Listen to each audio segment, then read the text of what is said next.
Iron deficiency anaemia treatment. Anaemia का मतलब होता है जब हीमोग्लोबिन का परसेंटेज या टोटल आरबीसी काउंट या पैक्ड सेल वॉल्यूम जब वो नॉर्मल से लो हो जाता है।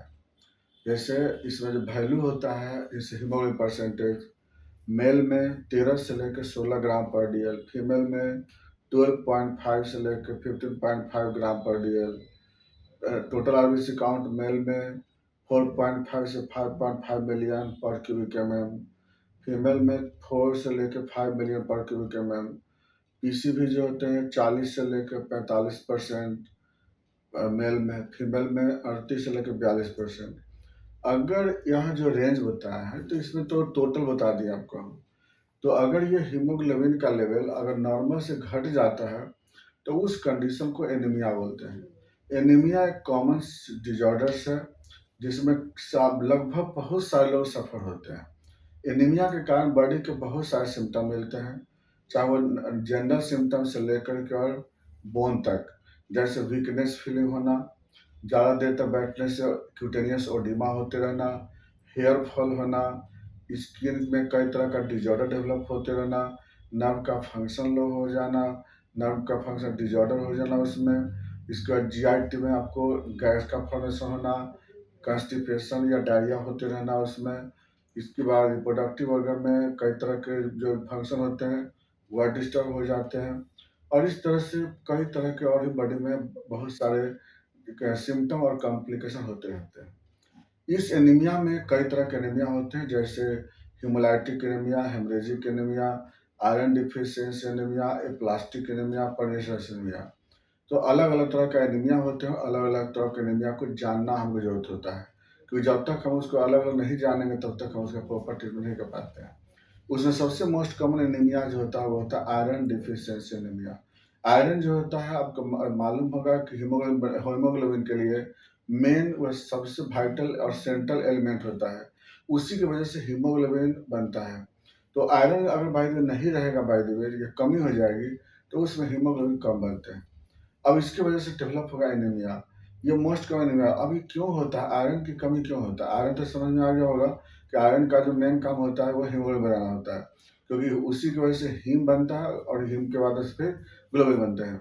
तो ये जो आयरन जो होता है वो आपको कमी क्यों होती है? सबसे पहला कमी होता है डाइट में कमी होना, डाइट में डाइटरी डिफिशियंसी होना। डाइट में उसमें आयरन अगर है, आयरन बहुत कम रहता है। दूसरा होता है डाइजेशन की गड़बड़ी। आयरन का जो डाइजेशन होता है वह जनरली एसिडिक मीडियम में होता है। तो मान लीजिए सपोज दैट अगर खाने के साथ अगर वाटर इंटेक कर लेते हैं तो उसमें हाइड्रोक्लोरिक एसिड कम हो जाता है, या फिर विटामिन से नहीं लेते हैं तभी डाइजेशन नहीं हो पाती है। और प्लस इसमें अगर by the way gastric problem हो तब भी उसके से प्रॉब्लम आ सकते हैं, डाइजेशन प्रॉपर नहीं होंगे। या फिर अगर एंटासिड ड्रग ले लेते हैं अगर खाने से पहले, तब भी उस केस में आयरन डिफिशियंसी में हो सकती है। इसके बाद तीसरा नंबर होता है अब्जॉर्प्शन। अब्जॉर्प्शन में क्या होता है, आयरन का अब्जॉर्प्शन जो होता है म्यूकोसा लेयर से होता है, उसमें अगर by the way mucosa layer weak हो जाएंगे तो उस केस में फिर आयरन अब्जॉर्ब प्रॉपर नहीं होंगे। या फिर म्यूकोसा लेयर में जो आयरन से जो ट्रांसफेरिंग जो फिर बनते हैं वहाँ पे, तो उस केस में फिर दिक्कत हो सकती है। आयरन का फिर ट्रांसपोर्ट में दिक्कत हो सकता है। आयरन बाइंडिंग ग्लोबिन प्रोटीन नहीं रहने से भी हो सकता है प्रॉब्लम, क्योंकि बॉडी में आईबी जब तक नहीं होगा तब तक आयरन का ट्रांसपोर्ट बॉडी में नहीं होगा। तो ये सब बहुत सा फिर हो सकता है कि बॉडी में आयरन का डिमांड ज़्यादा हो, चाहे कोई ना कोई इन्फेक्शन हो, पुराना इन्फेक्शन होने पे भी आयरन का डिमांड ज़्यादा हो जाता है। तो ऐसे बहुत सारे कारण होते हैं जिसके कारण आयरन डिफिशियंसी होता है। तो क्या क्या दिक्कत हुआ? पहला हुआ डाइटरी डिफिशियंसी, दूसरा हुआ डाइजेशन डिजॉर्डर, तीसरा अब्जॉर्प्शन डिजॉर्डर, चौथा ट्रांसपोर्ट डिजॉर्डर, पांचवा है इनकी डिमांड। यानी यहाँ पर आयरन की बॉडी में कई तरह के कंडीशन होते हैं, इसमें कहीं ना कहीं गड़बड़ी अगर हो जाएगा तो उसमें आयरन की कमी होगी और उसकी वजह से एनीमिया होगा। अगर आयरन डिफिशियंसी होगा तो कोई स्पेसिफिक सिम्टम कुछ हो सकते हैं। तो स्पेसिफिक सिम्टम में कभी कभी होता है, जैसे एंगुलर एस्टोमेटाइटिस मिल सकते हैं माउथ में आपको, नेल में जो होता है आपको व्रिंकल फॉर्मेशन हो सकते हैं, या फिर nail develop clubbing of nail develop कर सकते हैं, या फिर कभी कभी ऑसोफेगस में कभी कभी वहाँ पे कुछ ना कुछ स्टेनोसिस जैसा सिम्टम मिल जाते हैं। तो आयरन की कमी होने से, या फिर हेयर फॉल होते रहते हैं आयरन कमी होने से, बार बार रिकरेंट इन्फेक्शन होते रहते हैं आयरन कमी होने से, ये कुछ स्पेसिफिक सिम्टम ही मिलते हैं। आयरन की कमी होने से कुछ-कुछ बॉडी में और भी स्पेसिफिक सिम्टम मिलते हैं, जो बता दिए आपको कि हेयर फॉल से लेकर इन्फेक्शन तक में। ये सब जो है ना आपके स्पेसिफिक सिम्टम मिलते हैं। अब आयरन की कमी हुआ है कैसे पता लगेगा इसमें? तो इसके लिए जब हम पेशेंट का जब एचबी परसेंटेज कराएँगे तो लो मिलता है। ये तो ख़ैर एचबी परसेंटेज लो मिलेगा ही। उसका टोटल आरबीसी काउंट करेंगे तो ये भी लो मिलेगा, पीसी भी करेंगे यह भी लो मिलेगा।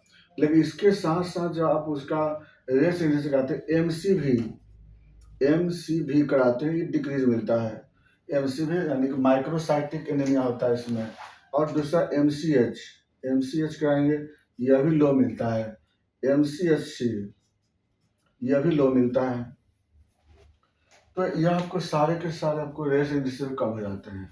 इसके बाद हम क्या करते हैं, सीरम आयरन करते हैं। सीरम आयरन ये जाँच कराते हैं, ये आपको लो मिलेंगे। Iron binding globulin protein IBG test कराएँगे, यह भी लो मिलेगा इसमें, है ना? तो ये सब लगभग जो जाँच होता है इससे हमको कन्फर्म पता लग जाता है कि पेशेंट को आयरन की कमी है। आयरन बाइंडिंग ग्लोबुलिन प्रोटीन भी कराते हैं, सीरम आयरन कराते हैं, यह भी आपको लो मिलता है। तो अगर ये पता लग गया कि पेशेंट को आयरन डिफिशियंसी एनीमिया है, तो हमें क्या करना चाहिए? तो इसके लिए आयरन सप्लीमेंट आप ले सकते हैं।